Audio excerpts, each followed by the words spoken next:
Let's talk some Angels baseball. Obviously, Angels baseball addicts. It's how all of these different things that I do got started was through Angels talk, and I obviously love the Angels. It was a little bleak coming into the season. I had posted an outlook, which should be somewhere on this playlist if you wanted to see that walking into the season, about what needed to go right for the Angels for them to be able to compete this year, right? And so far, a lot of those boxes have actually been checked, right? You have a healthy Ward and Trout, two guys who get on base, have good slugging percentages when they're healthy.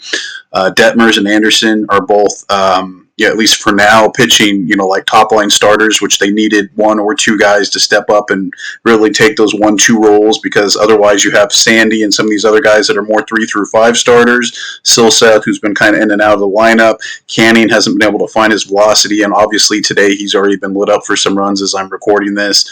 And then Ward just hit a 2-run home run to try to get the Angels a little bit closer today. But it's hard when you get down 5-7 runs in an MLB game, especially against a team that's relentless like the Red Sox. Even though they've lost some games lately, they still have the talent to do a whole lot of things against you. So especially if they smell blood in the water and they already know that the pitcher is struggling, they're going to jump all over that. But Trout's been looking like old Mike Trout. So all these people that I keep saying, where did you go? All these people that were saying that Mike Trout's washed or that, he's not good anymore or whatever. Mike Trout at his worst still gets on base more than another favorite player that you could probably name, almost anybody but maybe Ohtani or, somebody like that. And that's at his worst. When he's at his best, he's probably still getting on base more than anybody else in baseball because he's so consistent in his approach and what he does every single day. And he's even still in bases this year. He hit a triple, which he's kind of been shying away from those things because they're injury-prone plays to stretch things and to really force yourself, into that extra gear. And this year it seems like he realizes, I'm going to have to do that and stay healthy. And there's just no way around that. I'm going to have to do those things. If Ward can stay healthy and get back to what we know Taylor Ward can do, which is kind of like being a mini Mike Trout when he's really on, he's kind of like a mini Mike Trout almost in a way, right? In a kind of a smaller sample and not nearly as good, obviously, and not nearly as consistent, which is what makes Mike who he is the consistency, right? It's not that he can do it once, it's that he can consistently be that guy over 162 games, and people will, well, he hasn't played 162 games. Okay, well, the first 10 years of his career don't count when he won 3 MVPs and barely missed any time, but suddenly he has a couple injuries and he misses when they're not even in contention, and suddenly that's what he's defined by? I don't think so. I'm so tired of the Mike Trout distaste that goes on because he's one of the greatest players in the history of the game. Appreciate him just because he's on a team that hasn't been able to compete. Okay, there's been a lot of players throughout the history of baseball I can say that about, right? Tony Gwynn, in Southern California alone, right? There's been times like that, for a lot of players, and some players just, baseball is a tough game. Some guys just don't get to enjoy that team consistency success every single year, but it's not over yet for Mike, whether it's with the Angels or with somebody else or whatever. We don't know what the future holds. Artie could sell the team, in the offseason, and they could completely rebuild around him, this offseason, and something could change. You never know what can happen. So, and there's already been some feelers out for stuff like that, right? Where Artie's already tested the water on the value, didn't really get what he wanted, so now he kind of pulled it off the market. A lot of that might just be a ploy. You never know. I mean, Artie's getting to be an older guy. I'm sure he doesn't want to do the day-to-day that he needs to do to own the team, and he's obviously not been wanting to sign off on checks. If you listen to people, according to some of the negotiations that they were having this offseason with guys, and how he just didn't really feel like he wanted to pay anybody because he didn't think that they were going to make a big enough difference for the team to compete, especially after last year, which is why he went all in, is because he knew that was going to happen. That doesn't justify it. I don't think it's justified, but I think if you knew all that, you should have traded Ohtani, right? But there's a lot to that. But, that's all in the past now, so let's just move forward. Trout and Ward are doing good, being healthy. Detmers and Anderson are both doing really well. I mean, Detmers, when his pitches are snapping and when he is being consistent, the pitch clock helps some of these guys too that kind of have trouble between their pitches kind of staying on track with a consistency. And the pitch clock, I think, makes it to where you can't really think about that and you just have to go. And I think that's a good thing. Overthinking can actually be a bad thing sometimes. These guys have all the talent in the world, so they just really need to focus on momentary location from pitch to pitch and trust their catcher and have a plan going in that makes sense for these hitters and really go from there. And I think that that's really what the Angels need to do. Their bullpen so far has been okay. They've had their moments, just like all bullpens do, where you're going to give up some runs, and sometimes it's going to cost you the game, and sometimes it's not.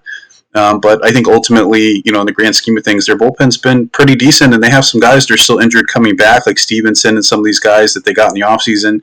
Soriano's good, but, I think they're still figuring out how to use him. I think Ron Washington's still figuring out what chess pieces he has on the board and how to deploy them, and then they can figure out where they need to fill in from there. They made some kind of minor league moves lately, but nothing major. So we'll see what they continue to do. The outlook overall is so far is not so bad. The Angels, they haven't been playing the greatest teams as far as record wise and stuff, but at the same time, I mean, I think they're doing better than people expected, right? Which is good, and that's a good thing. They still need these things to be consistent for them to stay on this competing level, though, right? Like they're barely above 500. If they lose today, which they might, they're down quite a few runs right now, but then they'd be at 500, right? For the season, they'd be 7-7. So I think that ultimately you really have to look at they need the consistency, especially from their pitchers. For your bullpen to stay good throughout the season, it means that your starters really need to eat up a lot of innings and be competitive in those innings, right? So they need to be able to go from 5 to 7 innings and, not give up more than 3 runs. Yeah, and that's really what competitive starting pitching looks like, overall. And there's a lot of different ways to do that. Some guys have more strikeouts. Some guys are contact pitchers. Some guys get more fly balls. Jared Weaver was like that. Some guys, just gut their way through start after start because they're just, they're really sly and they depend on some of the borderline, kind of working the frame. Although if you're in an Angel Hernandez game, good luck working anything and getting it to work because he's not going to call it either way, whether it's good or bad. Just unbelievable with that guy, really, honestly. And the other thing that I want to talk about too, outside of that, but the Angels just need to keep that consistent production going. They need to get guys on base so that when Ward and Trout are up, they can drive them in. If Rendon can at some point find any assembly of the guy that he was when the Angels signed him, that would only go a long way to help them. If he can just start driving in some runs that they're not picking up, just do anything like that or just get on base more, that would all help a lot because we know Rendon can play some third base no matter what you think about him. The dude has a glove and an arm and all of that. He's so smooth at third. It's like weird how smooth he is at third. It's like effortless. It looks like a little kid playing t-ball or like an adult playing t-ball with little kids when he's at third base sometimes because it seems like it's just effortless the way that he can get to things. But he has his moments like everybody else. But defense, they shouldn't have too much of a problem because between Neto and Rengifo and Rendon and Shanuel, I mean, they're pretty solid defensively up the middle. The outfield's okay. Ward's not the greatest defender, but he's okay. Obviously, Mike Trout's above average as a center fielder in general. He can have a spectacular plays, but he plays, at a normal above average rate for a center fielder. And then, on right, you've got a variety of different guys who've been kind of rotating in and out. So, I like Hicks. I like some of these guys, but, they've got to get on base, if they're going to be in the lineup too, and that's a big thing. So they have to figure out ways to do that. The other thing is that we started doing backstop shows again. The audio on the last one wasn't great, but anyway, that's going to be on the same channel. So I put all this stuff in the same place on YouTube so you guys can find it. So then there's a channel for every different thing I do. It's all on the same YouTube, which is Benny Takes On.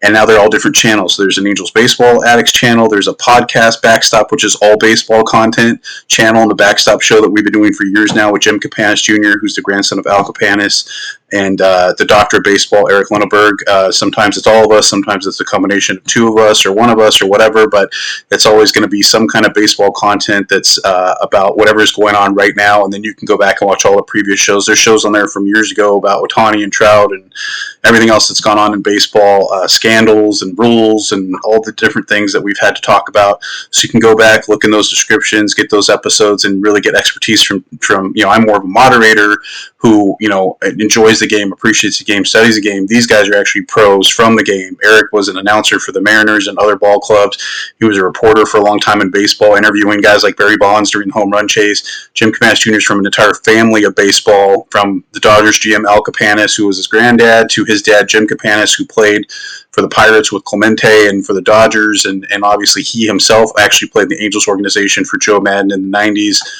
Before the strike happened and all that, and he played in the Mariners organization for a long time, played at USC in baseball. So these guys know what they're talking about. Born into Baseball is the book of Jim's that you can get on Amazon. It was a best-selling, like top 10 best-selling book, I think, at its peak, maybe even higher than that.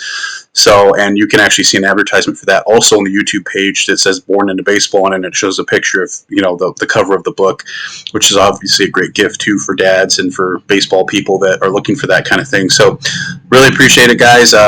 Angels are making some strides in good directions. I like the fact that Ron Washington is holding people accountable. I saw what he said about Joe Adell stepping over the base when they were down 4-2 and couldn't afford to have an out right there, and he stepped over the base and got tagged out because he overran the base. And the bases are 4 inches bigger this year, 2 inches on each side. So I don't know why Joe Adell is having trouble hitting a base and staying on it. But that's just not an acceptable thing. And Ron said this is a teaching moment. Hopefully it never happens again. And I love the way he put it, because that's exactly what it is. And Joe Adell needs to be held accountable. If he's ever going to reach the kind of potential that people can see in him, he's got to hit off-speed pitches, have a little bit of plate discipline, and stop making boneheaded plays. He's got the talent. The guy knows how to play baseball. He just has got to stop making boneheaded plays, whether it's in the outfield or on the bases. He just has got to lock in and go, this is what I'm going to do and who I'm going to be. And, if I was a guy like him, I would go up to Mike Trout and be like, show me how to hit some of these, show me your approach with these off-speed pitches, dude, because you're so good at hitting off-speed pitches. Joe can hit fastballs, depending on where they are, but he can hit fastballs, but off-speed stuff just seems to baffle him. And I think if he should get in the cage with Trout, because Trout's so good at hitting those pitches. Now, granted, some of that's natural ability, hand-eye coordination. Some of that's not teachable stuff, right? You either kind of have that or you don't. But I'm sure approach-wise, there are things that could be helpful to Joe that, Mike or somebody like Mike, who's an all-time great player who knows how to at least get on base enough to be in that category, can help Joe at least improve somewhat, right? So I'm sure they're working on all that kind of stuff. I love Ron Washington's vibe. I love that he's, if they do skid for a game or two, he's having a meeting. He's not letting it go. He's staying on top of these guys and really holding them accountable, which I think is a good thing. I think that's what they need. Mike seems to like it. So, I hope that they continue to do that. They just really got to keep these pitchers from giving up bunches of runs. It's going to happen once in a while. It's a long season, and every team has that from the best. The Astros had a game the other day where the guy didn't get out of the first inning and give up the most runs ever in an inning without getting out of it. It happens. It does happen, but you want to really minimize it as much as humanly possible. And you do that with approach, with daily meetings, with follow-up. It's no different than any other kind of management. You have to really take into account your team, their aspirations, their desires, and then give them the tools to be successful. Because as a manager, your job is really to people manage and provide resources for the people to be able to manage them and help them improve properly, and be the guide to whatever needs to happen to facilitate all of that, right? Because the players have so much going on with their own individual improvement in their own individual bodies and their own individual lives that they can't think big picture. So you need to think big picture and figure out how to align the pieces on the chessboard like we were talking about. And Ron's still figuring out what those pieces look like. He knows, obviously, he's a baseball lifer, so he knows from looking at guys for a few days kind of where they're at. But sometimes you need a longer sample size, and he's still only been with the team for a few months as far as spring into the beginning of the season. So as we get further and further, hopefully those things will help. And if they can stay in contention, you never know what can happen, with this team. So it's a great division to be in because it's super competitive and you have to earn everything that you get, but that also pushes people to be great in order to do what it takes, right? And the Angels know what it takes. They know what the Rangers are. They know what Seattle is. They know, what Houston obviously is. And the A's never really go away completely, even with all the different moves. So there's Sacramento, Oakland, or Vegas moving forward. That Billy Beane, despite being the GM or the president or whatever his official title is now, is going to be involved in making that team competitive no matter what the payroll looks like or where the location is. And so no matter the money, the A's figure out a way, with all this other stuff going on and everybody's talking about money, then they go out and sign J.D. Davis for $2.5 million. You know what I mean? So they figure out a way to do it if they want to do it. And then they'll figure out a way to turn that into an asset later by flipping them at the deadline and getting two guys that are going to be all-stars within 2 years. You know what I mean? So it's crazy how things work in the AL West.